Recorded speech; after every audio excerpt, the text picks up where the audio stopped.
सखा ग्वाल वाल नंद बाबा तो रोते हुए आए थे, बड़े प्रसन्न चित्त से जा रहे हैं तो रोते हुए जा रहे हैं। लौट के गए, सब कुशल मंगल से कार्य चलने लगा। एक दिन अपने हाथ से देवकी मैया ने प्रसादी बनाया, ले गई कन्हैया को खिलाने के लिए। कन्हैया अपने कक्ष में लेटे हुए हैं पलंग पे, जैसे कहते कि लाला उठ जा, खा ले, भोजन कर ले। कन्हैया कुछ बोले ही नहीं, और जब कुछ नहीं बोले तो जैसे हाथ लगा के करमण बल्ला, तो उस समय कन्हैया रो रहे थे। देवकी मैया ने कहा कि बेटा क्या, कि रो क्यों रहे, क्या तुमको दिक्कत है? कन्हैया केवल हिलकी भर के रो रहे हैं बस, पर कुछ कहा नहीं रहे। बोले बेटा बता तो। देवकी मैया ये कहना चाहती, हमें तो ये भी नहीं पता है कि यशोदा इसको कैसे भोजन पावाया करती थी, हम तो आज पहली बार लेके आए।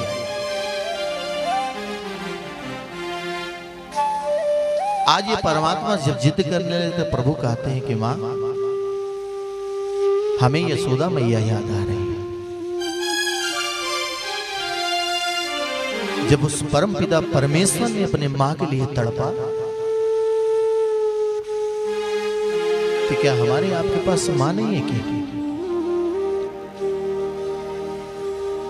माँ बाप दरवाजे पे बने होते हैं, बहुत बड़ी ताकत होती है।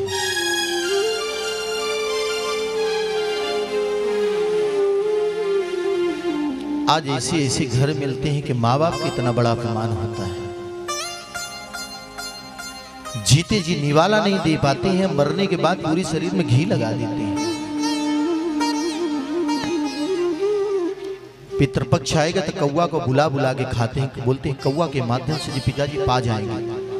अरे जीते जी निवाला नहीं दिया तो मरने के बाद कौवा खिलाने से क्या उनको प्राप्त होगा क्या? जीते जी थोड़ा सा निरमा भी नहीं दिया है कि बाबूजी कपड़े को धुल लें, मरने के बाद कहते ये कर दो, शुद्धिकरण कर लो घर का।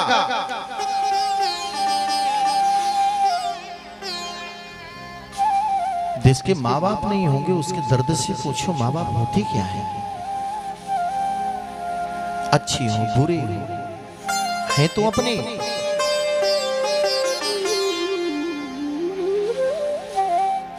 आज कन्हैया हिलकी भर भर के रो रहे हैं, कहते कि मां मुझे भूख नहीं है। सबको अपनी मां की याद आती है। आप ससुराल में आके बैठी हैं, 24 घंटे में चाहिए कई बार मां याद आए पर आए। हम लोगों को भी याद आती है। मां की पीड़ा क्या होती है, जिसके नाम वो जाने।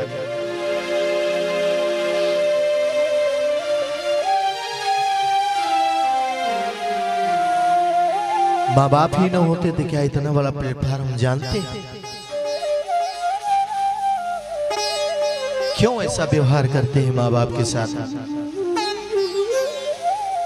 सारी जिंदगी तो लुटा दी तुम्हारी सेवा व्यवस्था में। एक बच्चा जब छोटा से होता है तो कहते बाबूजी ये क्या है, तो बोले सुग्गा है, ये कौवा है। बार बार उसी को पूछते हैं, बार बार बाबूजी जवाब देते बेटा ये कौवा है। वही जब वृद्धावस्था आ जाती है तो उसी बात को बार बार पिताजी पलटते हैं तो कहते कि खोपड़ी तो चाट लिए, तुझे झल्लाहट होती है। वृद्धावस्था में उसी स्थिति में तो पिताजी भी आ जाते हैं ना।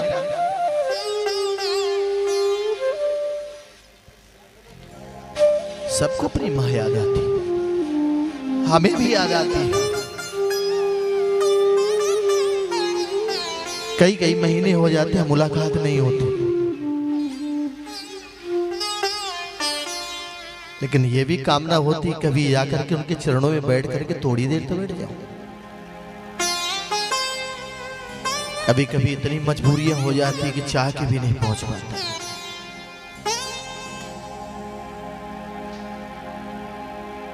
इसलिए इस व्यास मंच से सबसे यही निवेदन है कि लाला माँ बाप के साथ में ऐसा व्यवहार न करना। यदि उनकी तकलीफ मिलेगा तो कितना भी पूजा पाठ कुछ कर लो फलित नहीं होगा। धन कमा लेना बहुत सरल है, लेकिन माँ बाप की सेवा करना ये बड़ा कठिन है। किसी माँ बाप ने अपने पुत्र से नहीं कहा कि लाला हमको ये जरूरत है, सदैव यही कामना करते हैं कि नहीं ना पुत्र आगे बढ़े।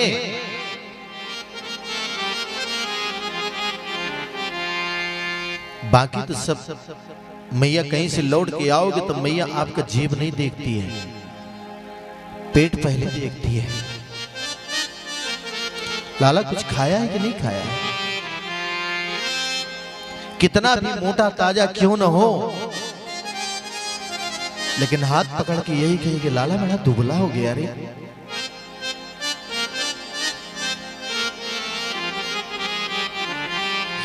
इस मां के ऋण से कोई ऋण नहीं हुआ है। संसार में हर वस्तु तुमको एक बार छूटेगा, दोबारा मिलेगा। पत्नी बीवी चली जाएगी तो दूसरी पत्नी आएगी, दूसरी जाएगी, तीसरी आएगी, लेकिन माँ बाप जाएंगे तो दोबारा नहीं मिलेंगे। दूसरा जन्म मिलने के बाद ही मिलेगा। अब माँ का दूध भी यदि छूट गया ता जिंदगी दूध दोबारा नहीं मिलता है। इनका सम्मान करो, इस व्यासपीठ से यही निवेदन है।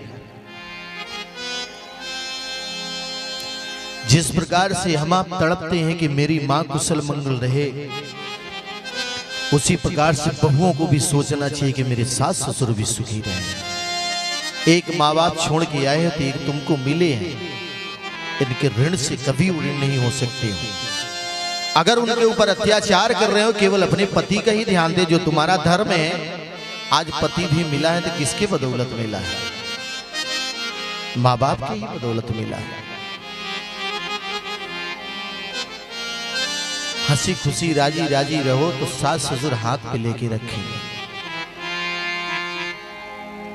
दूध छूटा दोबारा नहीं मिलेगा। मिठाई खानी हो ना,